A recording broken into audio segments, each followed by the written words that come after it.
इसका बदला लेना उल्टी चुरी तो चली सदा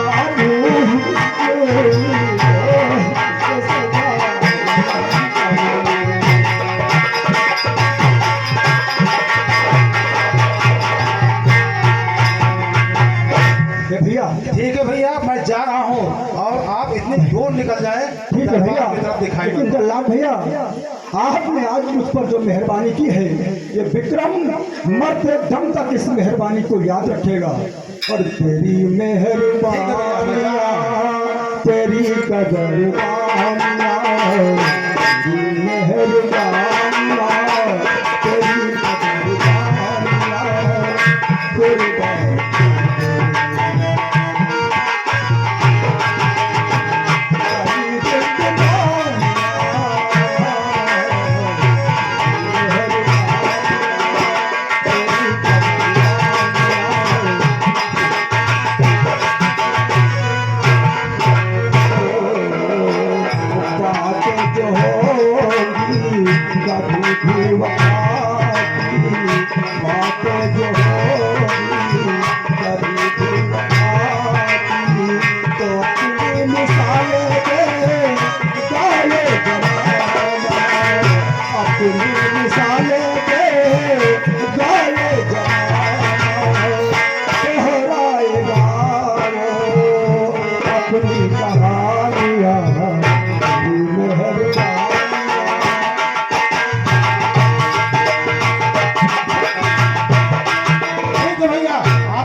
एक राज का राजकुमार विक्रम और ये जल्लाद की मेहरबानी है जिससे आज मैं जीवित बच गया हूँ।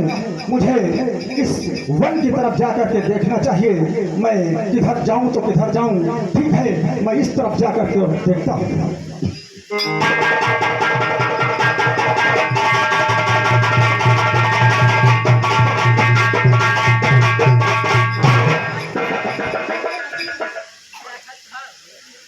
हेलो, देखिए यहाँ पर जल्लाद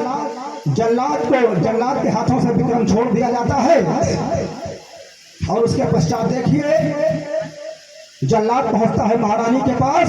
आंख और कलेजा लेकर के महारानी बैठी हुई है और जल्लाद आता है और देखिए आंख और कलेजा, और वो आंख कलेजा लेकर के महारानी अपने पैरों से रौंद कर फिर अपने महल को चली जाती है।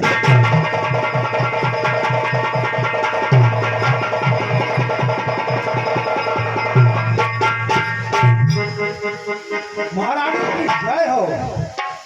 जय हो। कहे जल्लाद, किस काम के लिए? महारानी जी, हमने तुम्हें भेजा था। ये आंख और कलेजा उसका मैंने निकाल लिया है।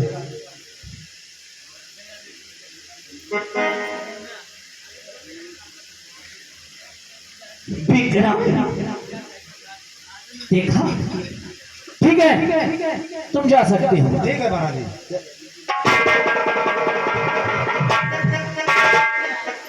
विक्रम, मैंने कहा था कि तुम्हें मैं बर्बाद कर दूंगी।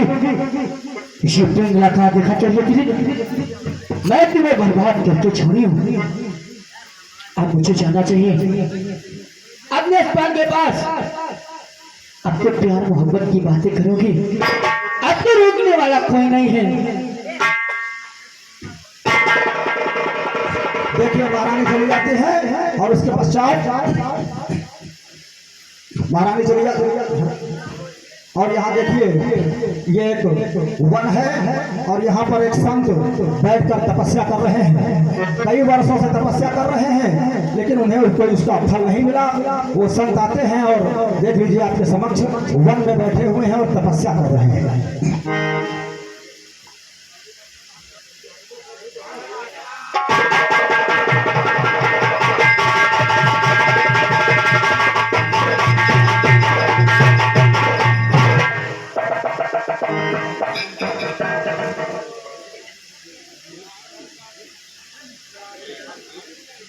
तपस्या कर रहे हैं और आज भगवान इनकी तपस्या से प्रसन्न हो गए हैं। और उसके पश्चात में देखिए क्या बातचीत होती है।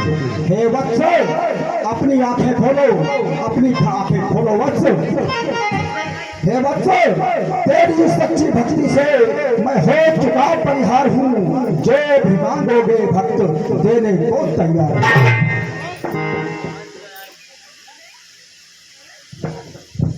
हे भक्त मांगो, क्या मांगना चाहते हो?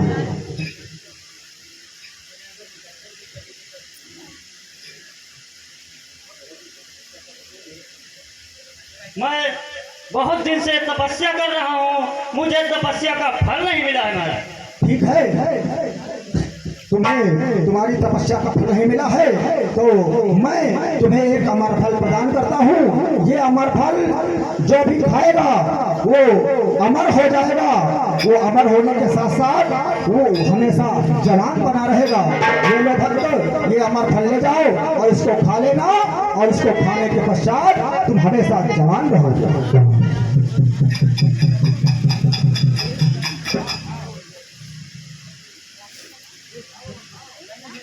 मैं गरीब का ही गरीब ही रहूंगा और इस अमर फल को खाऊंगा तो मैं तो अमर तो ही हो जाऊंगा, लेकिन मैं दरिद्र का ही दरिद्र ही रहूंगा। इसलिए मैं इस फल को अपने महाराज राजा भर्तरी को दे रहे हैं। देखिए, जब वो संत को वरदान में अमर फल मिलता है तो संत सोचते हैं कि अगर अमर फल मैंने खा भी लिया तो मैं केवल अमर हो जाऊंगा और मेरी काया जवान रहेगी, लेकिन मुझे खाने को कुछ नहीं मिलेगा। इसलिए वो फल लेकर के पहुंचते हैं महाराज भरथरी के दरबार। फिर देखिए क्या होता है। से मुख्य कहानी प्रारंभ होती है और मात्र 35-40 मिनट की कहानी और है। आप सबको आनंद आ रहा है और निश्चित रूप से अभी आप और आगे आनंद आने वाला है। देखिए संत फल करके आते हैं।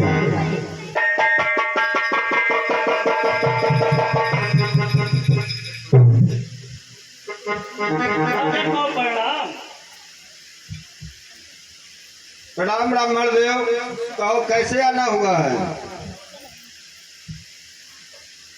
हे राजन, मैं आपको कुछ लेने नहीं कुछ देने आया हूँ। क्या देने आए हो ब्राह्मण देव? हे राजन, ये है एक अमर फल। अमर फल? जी महाराज। तो ये अमर फल हम क्या करेंगे? ये महाराज, इस फल को मैं खा लूंगा तो मैं ब्राह्मण का ही ब्राह्मण ही रहूंगा और मैं फकीर का ही फकीर रहूंगा। इसलिए हे राजन, आप इस फल को खा लीजिए, आप उम्र ही बढ़ जाएगी महाराज। अच्छा, लाओ देखते हैं। क्या इस अमर फल को खा करके हम हमेशा जवान रहेंगे और अमर हो जाएंगे? ठीक है, मैं इसको रख लेता हूँ। द्वारपाल, इस ब्राह्मण देव को हमारे कोष से इतना धन दे दिया जाए कि इसको कभी किसी के दरवाजे जाने की जरूरत न पड़े।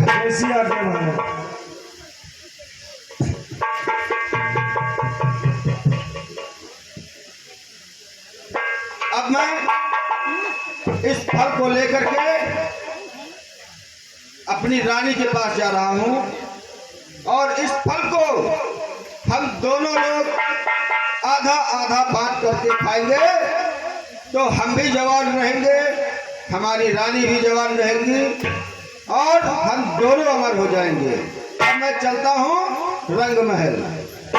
देखिए राजा वो फल लेकर के अपनी रानी के पास पहुंचते हैं, महारानी पिंगला के पास। महारानी पिंगला बैठी हुई है, महाराज जो फल लेकर के आते हैं। यहीं से कहानी पर गौर कीजिएगा कि ये फल कहाँ से चलता है और किसके किसके पास पहुंचकर फिर कहाँ पहुंचता है।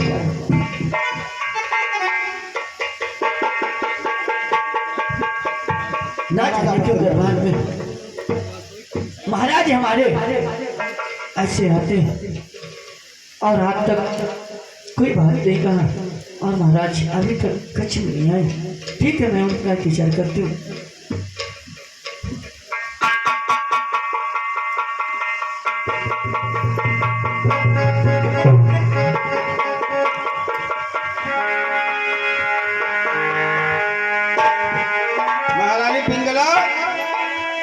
कहिए महाराज।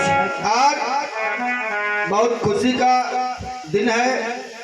एक हमारे पास ब्राह्मण देव आए थे और उन्होंने जो है हमको ये अमर फल दिया है और इस अमर फल को ले जाओ, इसको आधा तुम खा लो और आधा हम खा लेंगे।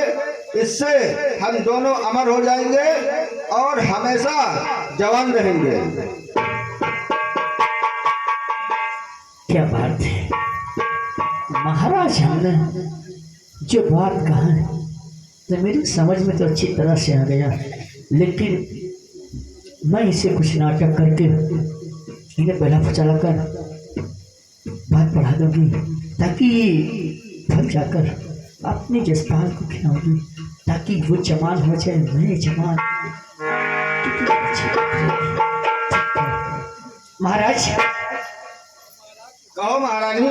देखो,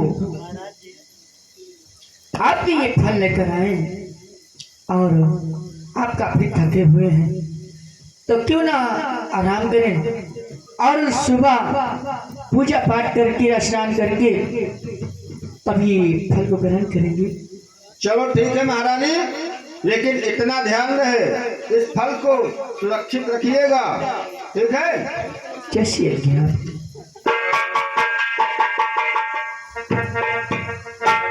महाराज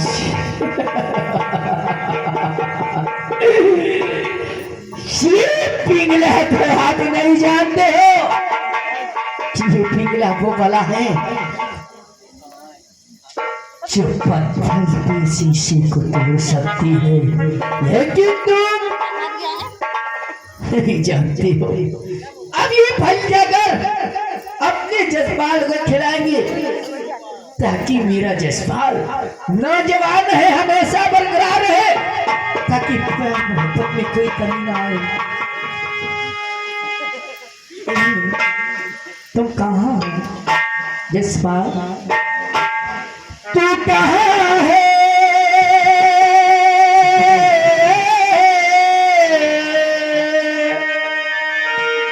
तू कहाँ है?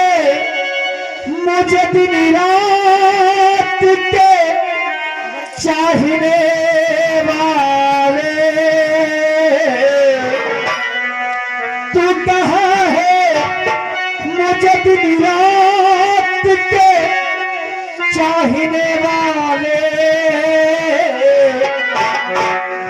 मेरी आँखों मेरी आँखों मेरी आँखों में न जाना तुझे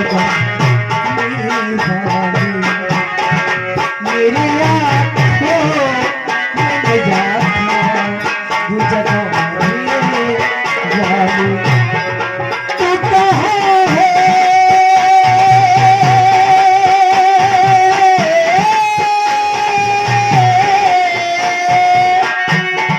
तू कहाँ है? मुझे दिन रात के चाहिए वाले,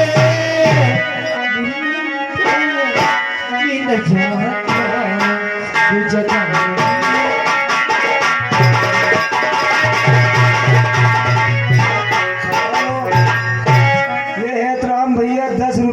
तुमको स्पेशल दे रहे हैं, लेकिन प्यार में मजा नहीं आवा।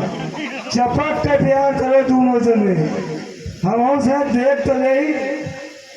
क्या बात है, आज तुम बहुत नजर आ रही हो, क्या बात है?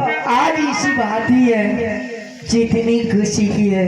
यहाँ महारानी फल लेकर के अस्पताल के पास पहुँचती है और फल की बात करती है। देखिए क्या बातचीत होती है।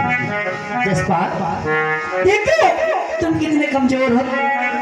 हाँ, कुछ दिन में आप बहुत कमजोर हो चुके हो। क्यों नहीं? और हमने वो चीज लेकर आए हैं जो आप खाते हमेशा बरकरार होंगे और नौजवान होंगे। ये हमने फल लेकर आया। क्या बात है? और ये वो फल है